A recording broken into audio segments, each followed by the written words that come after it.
Hello बच्चों। आज हम पढ़ने वाले हैं चैप्टर 3 जो कि है pair of linear equation in two variable. इस वीडियो में हम इस चैप्टर का पूरा इंट्रोडक्शन देखने वाले हैं। तो आइए शुरुआत करते हैं। इस चैप्टर में हमें पढ़ना है पेयर्स के बारे। पेयर पढ़ने हैं किसके? लीनियर इक्वेशंस के, जो कि हो गए टू वेरिएबल में, है ना। तो सबसे पहले हम देखेंगे लीनियर इक्वेशन क्या होती है। लीनियर इक्वेशन क्या होती है? जिसकी मैक्सिमम पावर 1 हो। जो लीनियर इक्वेशन होती है उसमें जो वेरिएबल होता है, वेरिएबल की मैक्सिमम पावर कितनी होती है? 1। वेरिएबल की मैक्सिमम पावर कितनी होती है लीनियर इक्वेशन में? 1। ठीक है। और इस चैप्टर में हम ऐसी लीनियर इक्वेशन पढ़ेंगे जिसमें टू वेरिएबल्स होंगे। ओके, तो हम देखते हैं टू वेरिएबल वाले लीनियर इक्वेशन की जनरल फॉर्म, है ना। General form, general form of the linear equation in two variable.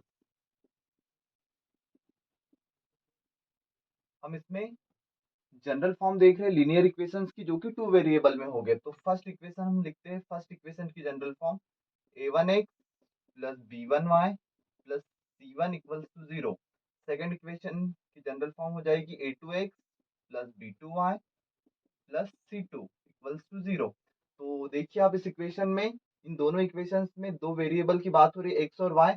और ये जो वेरिएबल है x और y, इनकी मैक्सिमम पावर कितनी है? 1 है। यहाँ पर कुछ पावर नहीं, इट मीन्स 1। यहाँ पर भी 1 है।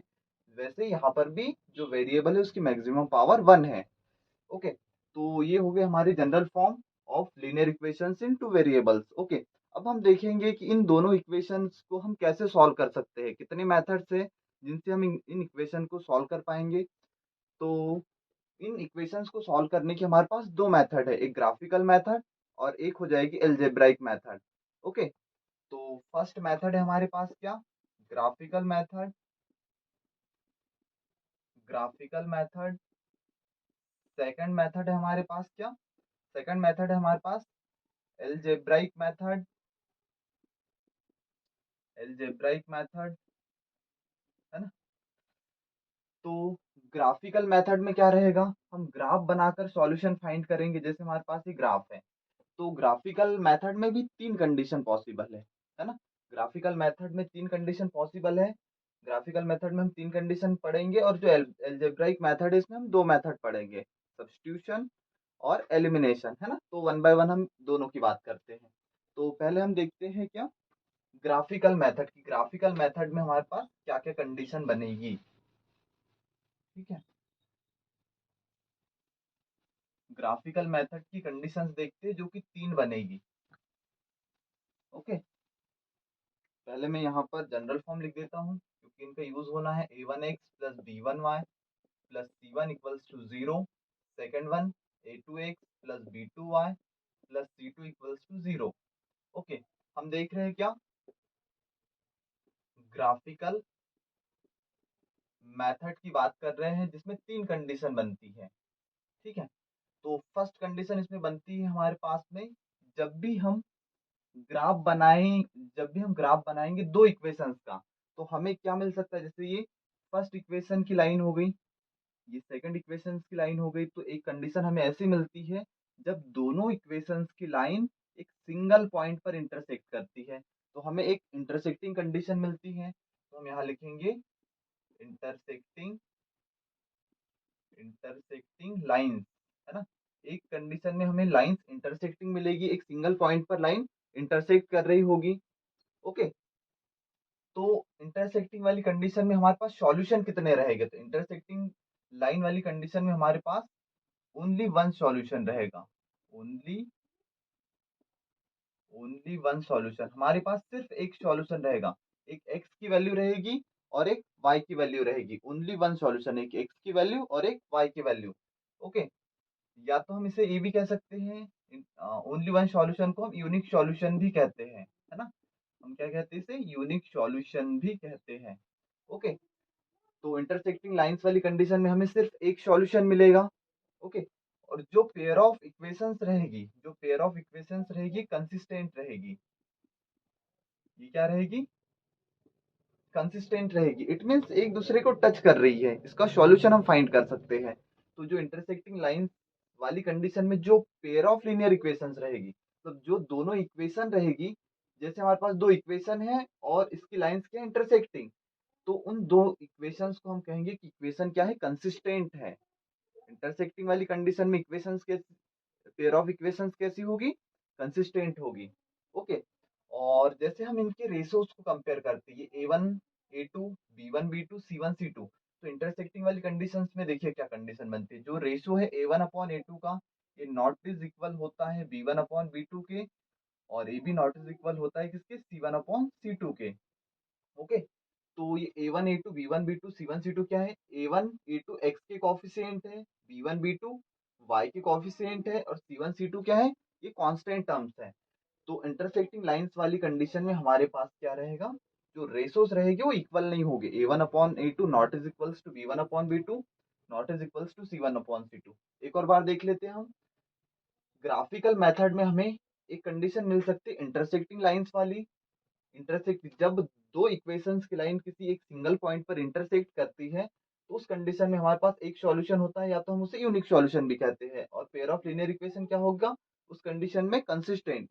और इंटरसेक्टिंग वाली कंडीशन हमने लिख दी रेसोस की फॉर्म में, क्या होगा इंटरसेक्टिंग लाइंस वाली कंडीशन में, A1 upon A2 not is equals to B1 upon B2 not is equals to C1 upon C2, है ना। इसके क्वेश्चंस हम आगे की वीडियो में कर रहे होंगे। ओके, अब सेकंड मेथड इसी में, और सेकंड कंडीशन हमें क्या मिलेगी, सेकंड कंडीशन मिलेगी हमें पैरेलल वाली, सेकंड कंडीशन हमें मिलेगी पैरेलल लाइंस वाली, है ना। तो पैरेलल लाइंस वाली कंडीशन में क्या होगा कि जो दो इक्वेशन है हमारे पास, जो हमारे पास दो इक्वेशन है, जैसे फर्स्ट इक्वेशन की लाइन ये हो गई, सेकंड इक्वेशन की लाइन ये हो जाएगी, तो पैरेलल लाइंस वाली कंडीशन में क्या होगा, ये पैरेलल लाइंस मिलेगी हमें ग्राफ पर। तो पैरेलल लाइंस वाली कंडीशन में जब लाइन एक दूसरे को टच ही नहीं करेगी, इंटरसेक्ट ही नहीं करेगी, तो हमारे पास सॉल्यूशन भी नहीं आ सकता। इन लाइंस को आप इनफाइनाइट तक लेकर जाओ, ये लाइंस टच नहीं करेगी, तो इसलिए हमारे पास सॉल्यूशन भी नहीं होगा। तो जो पैरेलल लाइंस होती है, इसमें इस कंडीशन में हमारे पास कोई सॉल्यूशन नहीं होता, तो यहाँ लिख देंगे हम नो सॉल्यूशन, है ना। और जो पेयर ऑफ लीनियर इक्वेशन होगी, अब लाइंस इंटरसेक्ट ही नहीं कर रही, तो ये इनकंसिस्टेंट हो जाएगी, जो पेयर ऑफ लीनियर इक्वेशन रहेगी वो क्या हो जाएगी, इनकंसिस्टेंट, ये हो जाएगी इनकंसिस्टेंट, है ना। इंटरसेक्टिंग लाइंस वाली कंडीशन में pair of linear equation consistent थी, क्योंकि लाइंस क्या कर रही थी, इंटरसेक्ट कर रही थी। पैरेलल लाइंस वाली कंडीशन में जो लाइन से इक्वेशंस को इंटरसेक्ट नहीं कर रही है, इसलिए पेयर ऑफ लीनियर इक्वेशन क्या हो जाएगी, इनकंसिस्टेंट। ओके, और इसे जब हम रेशोस की फॉर्म में लिखेंगे तो ये आ जाएगा A1 अपॉन A2 इक्वल होगा B1 अपॉन B2 के, लेकिन ये इक्वल नहीं होगा किसके, C1 अपॉन C2 के। तो ये रेशो रहता है किस कंडीशन में, पैरेलल लाइंस वाली कंडीशन में। तो आप इसे नोट कर लीजिए पहले, है ना। फिर हम देखेंगे क्या, थर्ड कंडीशन देखेंगे। तो ग्राफिकल मेथड में हमारे पास थर्ड कंडीशन क्या होती है, थर्ड कंडीशन होती है कोइंसिडेंट वाली कंडीशन। ओके, थर्ड कंडीशन होती है हमारे पास, थर्ड कंडीशन होती है इसमें हमारे पास कोइंसिडेंट लाइंस वाली कंडीशन। अब देखिए कोइंसिडेंट लाइंस क्या होगी हमारे पास, जैसे हमारे पास एक ग्राफ है, ग्राफ पर हमारे पास एक इक्वेशन की लाइन हमारे पास है, फर्स्ट इक्वेशन की लाइन ये हो गई, सेकंड इक्वेशन की लाइन भी इसी के ऊपर से होगी, है ना। दोनों लाइन एक के ऊपर एक ही होगी, जैसे फर्स्ट लाइन ये है तो उसी के ऊपर से सेकंड लाइन भी होगी, तो उन लाइंस को हम क्या कहते हैं, कोइंसिडेंट लाइंस, है ना। जैसे फर्स्ट लाइन ये है, सेकंड लाइन भी इसी के ऊपर रहेगी, तो हम उन लाइंस को कहेंगे कोइंसिडेंट लाइन। ओके, और कोइंसिडेंट लाइंस वाली कंडीशन में क्या होता है हमारे पास, देखिए अब ये लाइंस तो टच ही कर रही है, एक के ऊपर एक है, इट मींस ये तो टच ही कर रही है, बहुत सारे पॉइंट्स पर टच कर रही है, तो इसके इनफाइनाइट सॉल्यूशन हो जाएंगे। जब इंटरसेक्टिंग वाली कंडीशन में सिंगल पॉइंट पर इंटरसेक्ट कर रही थी लाइंस, तो उस कंडीशन में हमारे पास ओनली वन सॉल्यूशन था, सिंगल पॉइंट पर इंटरसेक्ट कर रही थी तो ओनली वन सॉल्यूशन। और यहाँ पर ये जो लाइंस है, ये तो लाइन एक के ऊपर एक ही है, तो बहुत सारे पॉइंट्स पर टच कर रही है, तो इसके सॉल्यूशन हो जाएंगे मेनी सॉल्यूशन, है ना। यहाँ लिख देते हैं हम infinite solution, infinitely, infinitely many solutions लिख देते हैं, इनफाइनाइटली मेनी सॉल्यूशंस, है ना। ठीक है, तो इस कंडीशन में क्या होगी, हमारे पास इनफाइनाइट सॉल्यूशन रहेंगे। ओके, और जो पेयर ऑफ लीनियर इक्वेशन क्या होगी इसमें, इसमें हो जाएगी क्या, कंसिस्टेंट, कंसिस्टेंट। आपने देखा इंटरसेक्टिंग लाइंस वाली कंडीशन में pair of linear equation consistent होती थी, पैरेलल में इनकंसिस्टेंट, क्योंकि इंटरसेक्टिंग लाइंस वाली कंडीशन में जो इक्वेशन थी, इक्वेशंस की लाइंस थी, वो इंटरसेक्ट कर रही थी, इसलिए हम कंसिस्टेंट लिखते थे। पैरेलल में इंटरसेक्ट नहीं कर रही थी, इसलिए हम क्या लिखते थे, इसलिए हम इनकंसिस्टेंट लिखते थे। लेकिन कोइंसिडेंट में तो टच कर ही रही है, तो इस कंडीशन में भी पेयर ऑफ लीनियर इक्वेशन क्या होगी, कंसिस्टेंट होगी। और यहाँ पर हम देख लेते रेशोस क्या होगा, तो इसमें a1 अपॉन a2 इक्वल होगा b1 अपॉन b2 के, b1 अपॉन b2 के, और ये भी इक्वल होगा c1 अपॉन c2 के। इट मीन्स इसमें जो तीनों रेशोज है, तीनों रेशोज क्या होंगे, इक्वल होंगे। ओके, तो हमने ग्राफिकल मेथड में, इसमें हमने ग्राफिकल मेथड में हमने तीन कंडीशन देखी। फर्स्ट इंटरसेक्टिंग कंडीशन, जिसमें तीनों रेशोज इक्वल नहीं होंगे, है ना, और जो पेयर ऑफ लीनियर इक्वेशन होगी वो कंसिस्टेंट होगी। फिर हमने देखी पैरेलल वाली कंडीशन, जिसमें a1 अपॉन a2 इक्वल होता था b1 अपॉन b2 के, लेकिन वो इक्वल नहीं होता था c1 अपॉन c2 के, और उसमें जो पेयर ऑफ लीनियर इक्वेशन होती थी वो इनकंसिस्टेंट होती थी। देन हमने थर्ड कंडीशन देखी, जिसमें जो लाइंस थी वो कोइंसिडेंट थी, इट मींस एक के ऊपर एक, है ना। तो इस कंडीशन में infinitely many solution, infinite solution रहेंगे हमारे पास, और जो पेयर ऑफ लीनियर इक्वेशन होगी वो क्या होगी, कंसिस्टेंट होगी, और जो रेशोज रहेंगे, रेशोज तीनों एक दूसरे के इक्वल हो जाएंगे। ओके, तो ये हो गई हमारी ग्राफिकल मेथड। ग्राफिकल मेथड में हमारे पास तीन कंडीशन बन रही थी। अब हम देखेंगे एल्जेब्राइक मेथड, है ना। तो जो सॉल्यूशन है लीनियर इक्वेशंस के, वो हम ग्राफिकल और एल्जेब्राइक दोनों मेथड से फाइंड कर सकते हैं, है ना। अब हम देख रहे हैं क्या, algebraic method, algebraic method. Okay, algebraic method में हमें टू मेथड्स पढ़नी है। इसमें पढ़नी है पहले सब्स्टिट्यूशन, सब्स्टिट्यूशन मेथड।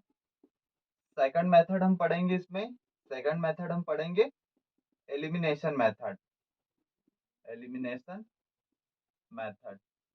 ठीक है, तो सब्स्टिट्यूशन मेथड नाम से स्पष्ट है कि सब्स्टिट्यूशन मेथड में कुछ वैल्यू सब्स्टिट्यूट करनी होगी। इस टाइप के क्वेश्चन हम नेक्स्ट जो लेक्चर रहेगी, नेक्स्ट एक्सरसाइज रहेगी, उसमें हम कर रहे होंगे। और सेकंड है एलिमिनेशन मेथड, है ना।